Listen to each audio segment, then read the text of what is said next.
This is a keyboard tutorial for the song Believe For It by C.C. Winans. It's in the key of G at 79 beats per minute. I'm going to be demonstrating the 5 keyboard parts and the organ parts all played on a single keyboard using Ableton Live special effects. This could also be done with MainStage using their MIDI effects. Let's listen to the Keys 1 track. You'll hear 3 distinct piano or keyboard parts. A high part with an echo, delay of a dotted eighth note, and then some standard piano chords, and then a reinforcement with an electric piano in the mid-range.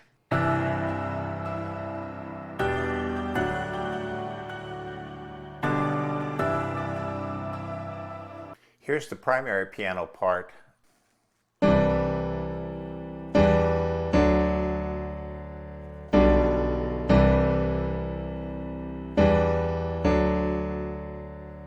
Here's that middle-voiced electric piano part that reinforces the harmony.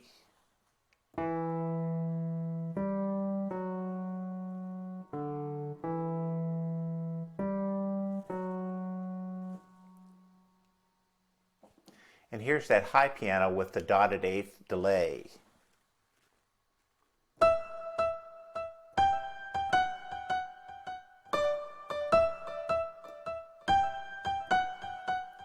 Here's how you'll actually play that part using the MIDI effects, which I will show you in a second using the chord function.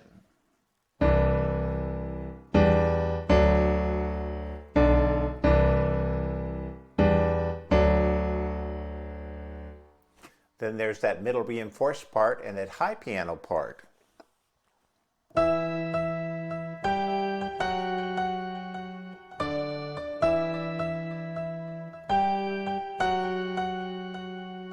As an added bonus, on the album version, there's a counter melody played on a high guitar and it's doubled on the piano, what they call the piano 2-track. It's a little something like this.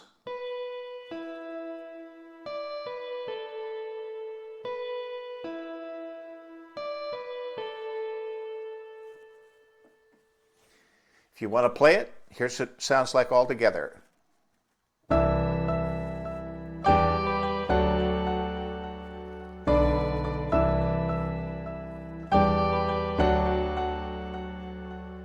Here's how the setup in Ableton. We have our song sections in 2 instrument racks. Here's a series of instrument racks labeled as the introduction, verse 1, verse 2 tag, chorus, turnaround, V3, etc., all the way down through the bridges, the final chorus, and the end of the piece. And then over here, these are instruments. This is associated with this first instrument rack. It has external instruments in it.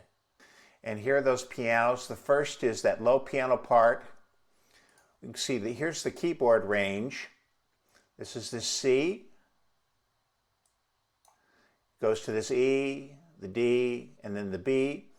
And here are the chords associated with the C. The fourth is up an octave.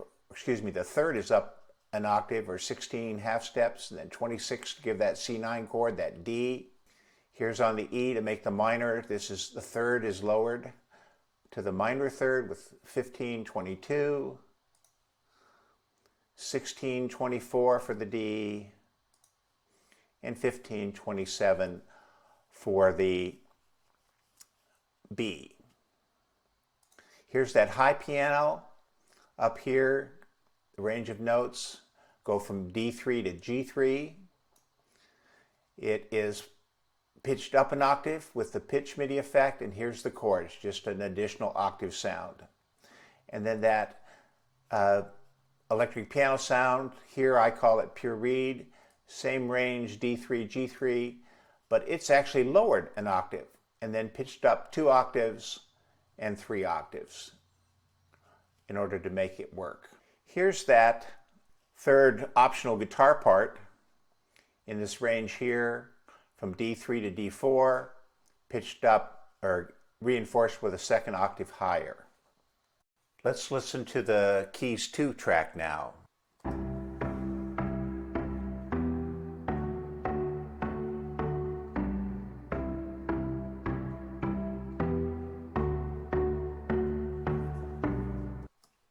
So we're going to play that rhythmic part with our left hand's thumb.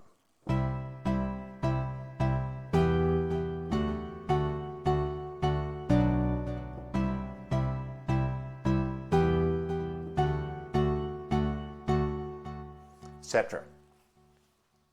And here's the Ableton setup for that part. To produce the sound, I actually use two instruments. Here's a synthesizer called Analog Keys, and then a mallet sound to give it that percussive effect.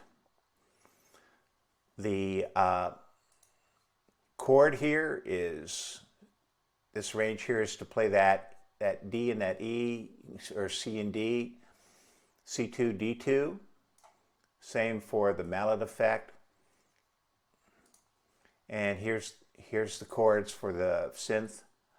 -12, +7, 16. The mallet, 7, 16, 28. Let's go down and do the other keys. This is going up to that E, -12, 7, 15.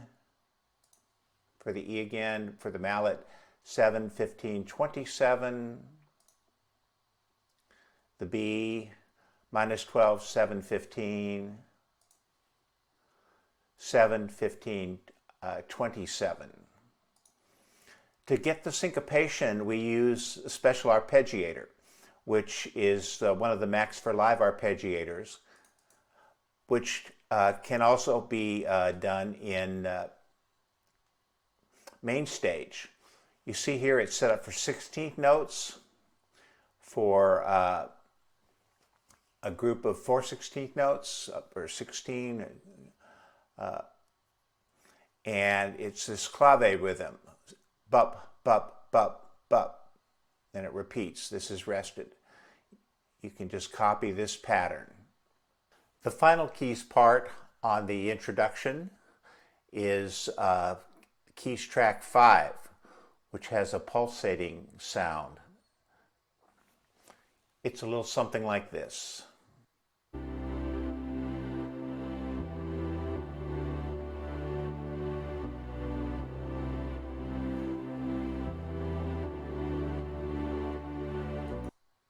That oscillating or pulsating sound on the synthesizer in Omnisphere is made by changing the envelope for the amplitude to get that rising and fall in amplitude pulsation. Here's the setup. The notes are similar before, the C, E, D, and the B.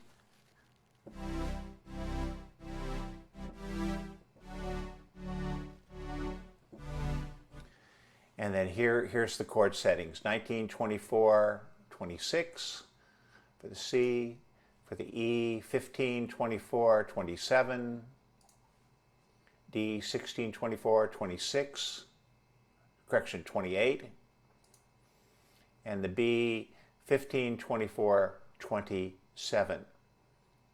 The last part is here, which is just this synthetic bass if you want to add one. It's played here in this range from B0 to E1, and it's pitched down an octave. Verse 2 and its tag and the turnaround are all the same settings in Ableton for those parts. So for the first chorus, the pattern is something like this.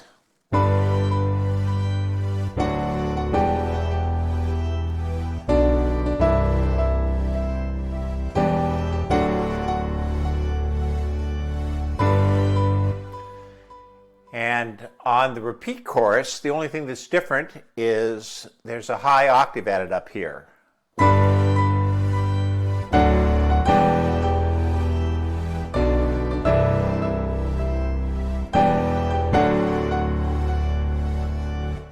And I'll show you the Ableton setup for those notes. So for Ableton, that pattern is here on the piano, the G, D, E, B, C, and then that repeats. And the chords on the C, minus 12, 7, 19. So this note is reinforced down an octave. On the D, minus 12, 12, 16, 24. On the E, minus 12, 12, 15, 22. The B is 12, 15, 27. The C is minus 12, 16, 26. That high melody played up here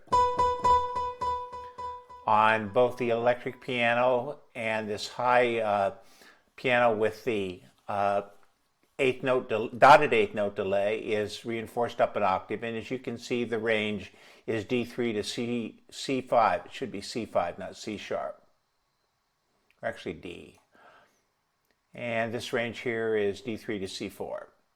The pulsating synth is before G, D, E, B, C. Here are the notes to make those chords. Minus 12, 12, 19, 26. Minus 12, 12, 19, 28.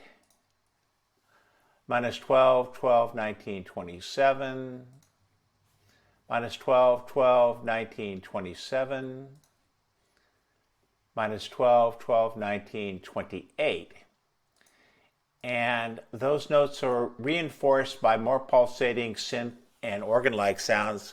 This one here is called chromatic chords, and this here is hymn machine. And again, you see the pattern G, D, E, B, C, repeated for both of those. And here's the settings. You can listen to the track and match the sound as best you can with whatever patches you have. So on the G, we've got minus 12, 12, 19, 28. Minus 12, 12, 19, 28.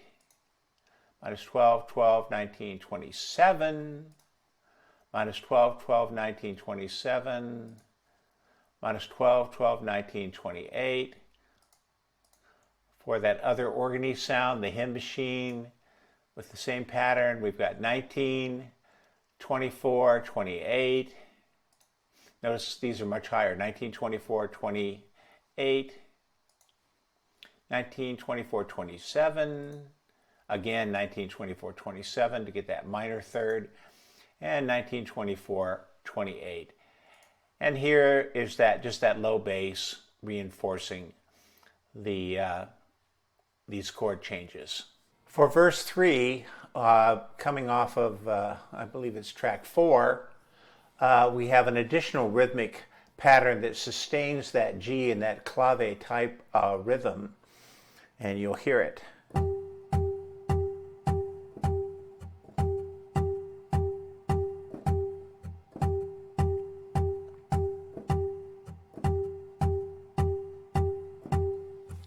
And then also there's a dulcimer sound that plays a rhythmical pattern sustaining that G a little lower. And I'll play that for you in just a second. Here's that dulcimer rhythm pattern.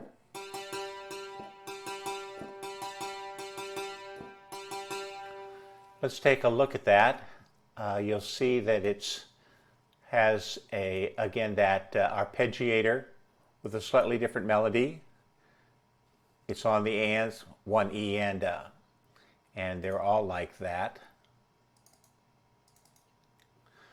And notice how where they're played, the same pattern, C, E, etc., or C, E, D, and B, and the pitches are adjusted to sustain the notes. So for the C, it's a +7.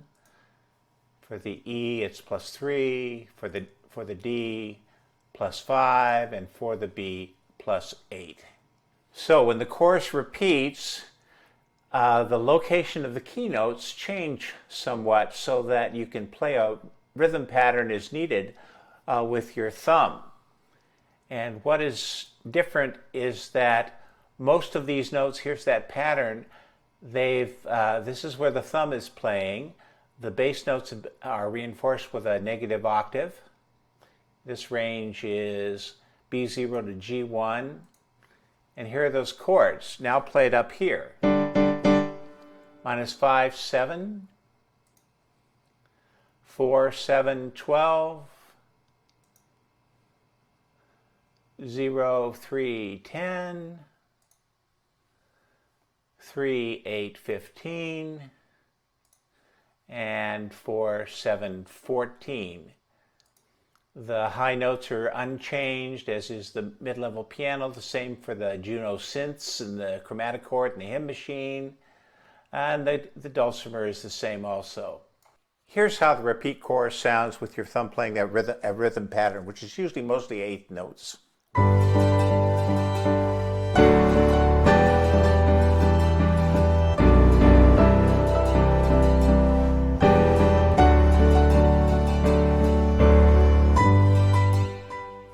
On the two-bar interlude into the bridge, both 1 and 2, is where the organ becomes prominent and is filling out a lot of the chords.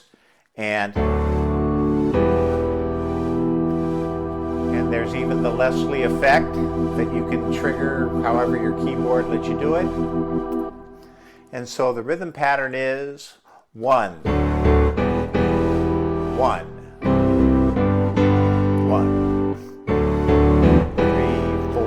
1.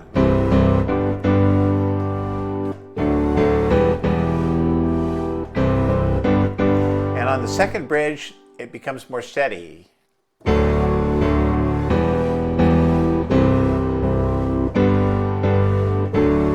trust in you. You have the final say, and it goes up high, and we get the ninth. And then you go into the chorus. So here's the Ableton setup for the bridge. The piano patterns, the D, E, C, G. So here's the chords, and it starts here on this D1. So -12, 12, 16, 19, and again that's down here. And for the E, -12, 12, 15, 19, -12, 16, 19, 24, -12, 7, 12, 16. The electric piano, again, this is the D pattern, D, E, C, G. So it's pitched up 16, then 12, pitched up 15, then 12, pitched up 16, then 12, pitched up 19, then 12. Here's our organ. Its range is from G0 to C5, and as I said, the Leslie effect you have to trigger depending on your software or the keyboard that you have. Here's these pulsating synths. They're similar in tone to before. The hymn machine is not there, but here are the notes. Here's the D2, -12, 12, 19, 28. -12, 12, 19, 27. -12, 12, 19, 28. -12, 12, 19. Here's the chromatochords. -12, 12, 19, 28. -12, 12, 19, 27. -12, 12, 28. -12, 12, 19, 28. And this bass here is just a little grittier synth bass. On my keyboard, it's called Sweet Bass 4. It just has more gain, more grit to it. So the final chorus after the bridge is just like the second chorus, with your thumb playing rhythmic patterns ad lib. The keyboard settings in Ableton are all the same. Only the chain selector is going to change. And then you end on, after a tag, on just a big sustained G chord. And let me see if I can show you the Ableton settings that I used for that. So here's the piano. Let me play a full range with my both hands, G0 to G3. The electric piano, G2, G3. Here's that pulsating synth. And this is on a G1, -12, 12, 19, 24. Here's our hymn machine, 16, 19, 24. Synth bass, minus 12. There's another bass, minus 12. And this analog brandy is the first time we use it, and it's only used at the end. It's just a pad that's played again through the whole keyboard range to sustain and support. And it's G0 to D3. That should be D, not D sharp. This tutorial is detailed, I know, and long, but if you want to know all the parts, this is the only way I've been able to figure them out to do it. If you found this helpful, and you please give it a thumbs up, like, and hit the subscribe to get the channel again, and ring the bell so you get notified for my next video tutorial. Thank you very much for watching.